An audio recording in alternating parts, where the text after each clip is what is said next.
नमस्कार, मैं उषा और कुकिंग विद उषा में आप सभी का स्वागत है।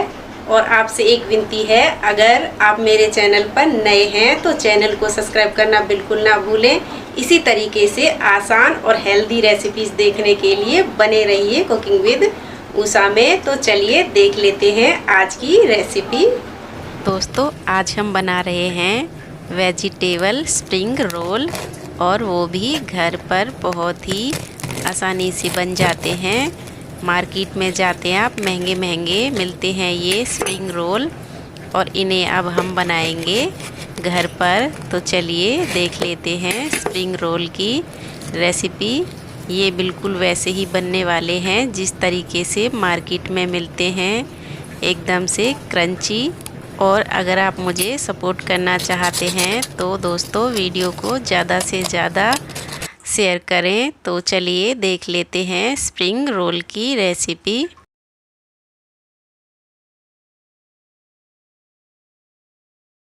हमें सबसे पहले लेना है 1.5 कटोरी मैदा, और इसकी हमें बनानी है स्प्रिंग रोल के लिए शीट। आपको जितने स्प्रिंग रोल बनाने हैं उस हिसाब से आप यहाँ पर मैदा ले सकते हैं, और इसमें हमें सिर्फ डाल देना है स्वाद के अनुसार नमक, और इसमें हमें पानी डालना है थोड़ा थोड़ा करके। इसे हमें सॉफ्ट सा डो लगा लेना है। घर पर ही हम स्प्रिंग रोल की शीट बना रहे हैं। बहुत ही आसानी से घर पर स्प्रिंग रोल की जो शीट है बन जाती हैं।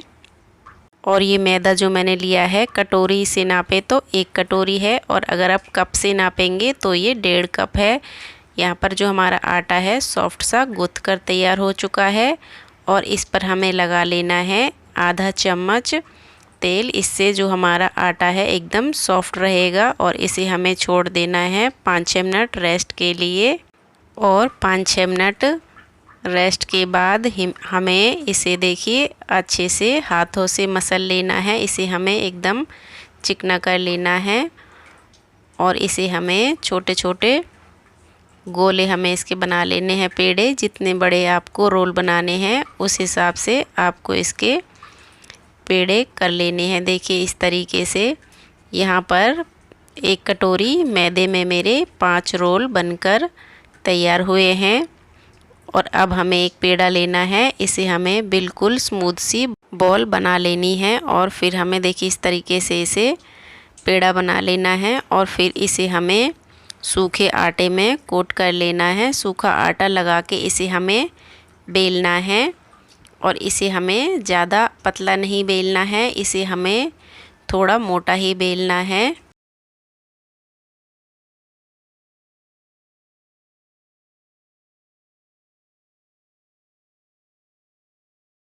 यहाँ पर देखिए एक रोटी हमारी बिल चुकी है, इसे मैंने मोटा सा ही बेला है। इसी तरीके से हमें बाकी की जो रोटी है उसे भी बेल लेना है। बहुत ही आसानी से घर पर ये रोल के लिए जो चपाती है वो बन जाती है। इसे हमें बाहर से लाने की ज़रूरत ही नहीं पड़ेगी।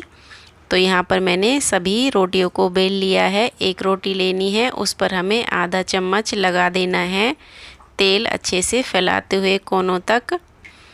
और फिर हमें इसके ऊपर लगा देना है सूखा हुआ मैदा। देखिए इस तरीके से हमें सूखा मैदा लेना है, और रोटी के ऊपर इस तरीके से हमें डालते हुए जाना है। अच्छे से इस पर हमें तेल लगाना है और मैदा लगाना है। फिर हमें जो दूसरी रोटी है उसे इस रोटी के ऊपर अच्छे से लगा देना है। फिर इसी तरीके से करना है, हमें तेल लगाना है फिर से हमें आधा चम्मच भर के अच्छे से, और फिर से हमें इस पर सूखा मैदा लगा देना है।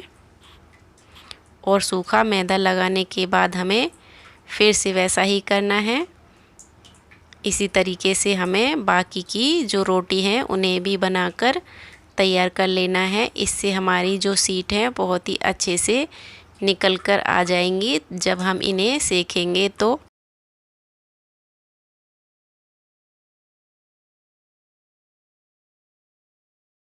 मैंने यहाँ पर सभी रोटी को बनाकर तैयार कर लिया है, और इस पर हमें फिर से सूखा मैदा लगाना है, और इसे हमें बेल लेना है। दोनों जो चपाती थी उन्हें हमें अच्छे से पतला सा बेल लेना है। देखिए यहाँ पर मैंने पतली सी रोटी बेल ली है। इसी तरीके से जो हमने पहले 3 चपाती लगाई थी उन्हें भी इसी तरीके से बेलना है और इसे हमें पतला ही बेलना है, ज़्यादा मोटा हमें इन्हें नहीं करना है। सारी जो रोटियां हैं उन्हें हमें बेलकर इसी तरीके से तैयार कर लेना है। और दूसरी साइड पर हमने रख दिया है तवे को गर्म होने के लिए। तो देखिए जो मैंने 3 रोटियां एक साथ में लगाई थी उन्हें भी हमें इसी तरीके से आटा मैदा लगाते हुए जाना है और इन्हें हमें पतला सा बेल लेना है।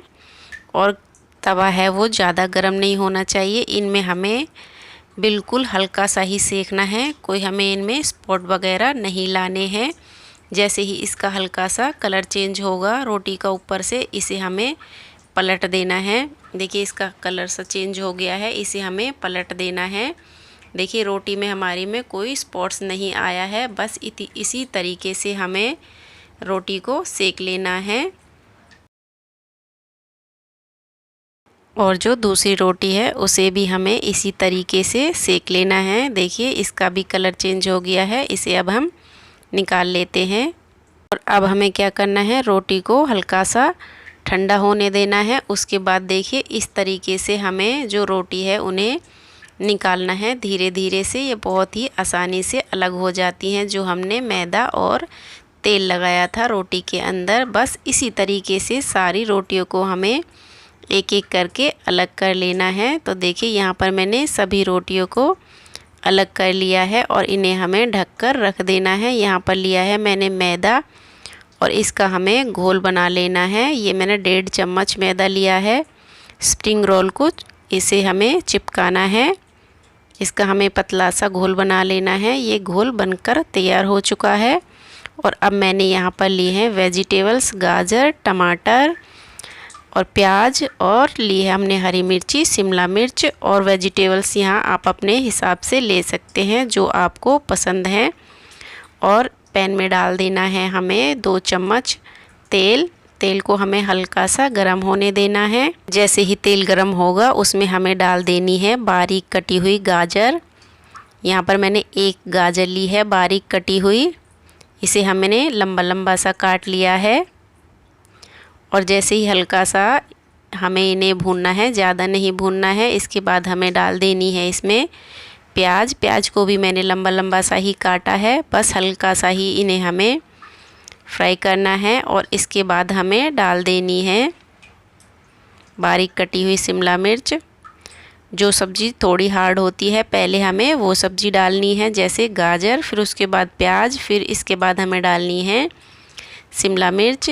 सारी चीज़ों को अच्छे से हमें मिक्स कर लेना है और गैस को हमें लो ही रखना है, ज़्यादा हाई हमें नहीं करना है, नहीं तो हमारी जो सब्जियां हैं बहुत जल्दी से जल जाएंगी और ये क्रंची नहीं रहेंगी। हमें इन्हें सिर्फ हल्का हल्का सा ही रोस्ट करना है, इन्हें हमें क्रंची सा रखना है। और इसके बाद हमें डाल देने हैं टमाटर। टमाटर को भी अच्छे से मिक्स कर लेना है सारी चीज़ों में। और इसमें हमें डाल देनी है बारीक कटी हुई हरी मिर्ची। यहाँ पर मैंने 2 हरी मिर्ची ली हैं, इन्हें भी हमें अच्छे से मिक्स कर लेना है। और अब मैंने यहाँ पर लिया है 1 लहसुन की कली, इसे भी हमें बारीक सा घिस कर इसमें डाल देना है, इससे बहुत बढ़िया सा टेस्ट आता है। इसे डाल के भी हमें अच्छे से मिक्स कर लेना है। और अब हमें इसमें डाल देनी है लाल मिर्ची पाउडर और थोड़ा सा डाल देना है गरम मसाला। लाल मिर्ची और गरम मसाला आप अपने हिसाब से डाल सकते हैं और नमक भी अपने स्वाद के अनुसार इसमें डाल सकते हैं। और 1 चम्मच डाल दिया है मैंने यहाँ पर विनेगर। और सॉस डाल देनी है इसमें हमें 1 या 1.5 चम्मच। और आप यहाँ पर सोया सॉस भी डाल सकते हैं, लेकिन मैंने इसमें सोया सॉस नहीं डाली है, आप पसंद करते हैं तो आप डाल सकते हैं। सारी चीज़ों को हमने अच्छे से मिक्स कर लिया है और इन्हें अब हमें निकाल लेना है ठंडा होने के लिए, इन्हें हमें रख देना है। जैसे ही हमारी वेजिटेबल्स ठंडी हो जाएंगी हमें लेनी है एक, देखिए जो हमने चपाती बनाई थी उसे लेना है और इस पर हमें भर देना है 2 चम्मच भरकर, 2 या फिर 1.5 चम्मच ही हमें इसमें स्प्रिंग रोल में भरना है। हमें इसमें ज़्यादा वेजिटेबल्स नहीं भरनी है, नहीं तो निकल जाएंगी।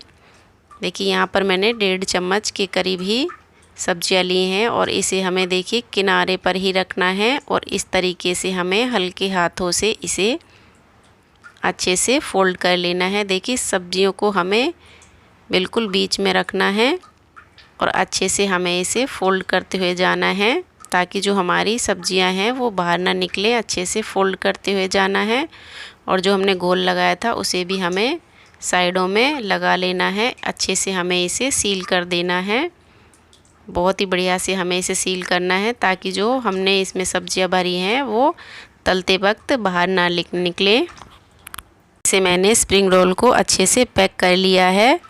मैदे के घोल से अच्छे से लगाकर एक हमारा स्प्रिंग रोल बनकर रेडी हो चुका है और दूसरा भी इसी तरीके से हमें बनाकर तैयार कर लेना है। देखिए इस तरीके से फोल्ड करना है, साइडों में ऐसे करना है और जो हमने मैदे का घोल बनाया था उसे हमें लगाते हुए जाना है और अच्छे से दबाते हुए इसे हमें फोल्ड कर लेना है। बस इसी तरीके से हमें सभी रोल को तैयार कर लिया है। यहाँ पर मैंने सभी स्प्रिंग रोल को बनाकर तैयार कर लिया है और हमने एक कढ़ाई में ले लिया है तेल और इसे हमें हाई गैस पर या फिर मीडियम गैस पर नहीं करना है, एकदम लो गैस पर ही जो स्प्रिंग रोल हैं उन्हें हमें फ्राई करना है। आप देख सकते हैं इसमें बिल्कुल हल्के हल्के ही बुलबुले उठ रहे हैं। अगर हम लो गैस पर जो हमारे स्प्रिंग रोल हैं इन्हें फ्राई करेंगे तो बहुत ही क्रंची से बनेंगे और अंदर तक सिक जाएंगे। बस हमें लो गैस पर ही इन्हें उलटते पुलटते हुए सेक लेना है अच्छे से। बिल्कुल भी ध्यान रखना है, हमें गैस को हाई नहीं करना है। बस इसी तरीके से हमें इन्हें सेक लेना है लो गैस पर। इसमें हमें अगर हाई गैस कर दी तो जो हमारे स्प्रिंग रोल हैं वो ऊपर से फूले फूले से बन जाएंगे, इसमें गुब्बारे से निकल जाएंगे। अगर आपको मार्केट वाले चाहिए तो आपको गैस का फ्लेम लो रखना है और यहाँ पर मैंने थोड़ी देर के लिए गैस को मीडियम कर दिया था। जैसे ही सिका वैसे ही हमने मीडियम कर देना है और ये बिल्कुल सिक कर तैयार हो चुका है एक जो हमारे स्प्रिंग रोल हैं। और इसी तरीके से हमें सभी को सेक कर यहाँ पर रेडी कर लिया है। ऊपर से डाल दिया है चाट मसाला। तो लीजिए हमारे एकदम मार्केट जैसे स्प्रिंग रोल बनकर रेडी हो चुके हैं। तो दोस्तों वीडियो पसंद आए तो लाइक शेयर करना बिल्कुल ना भूलें। मिलते हैं नेक्स्ट वीडियो में, तब तक के लिए नमस्कार।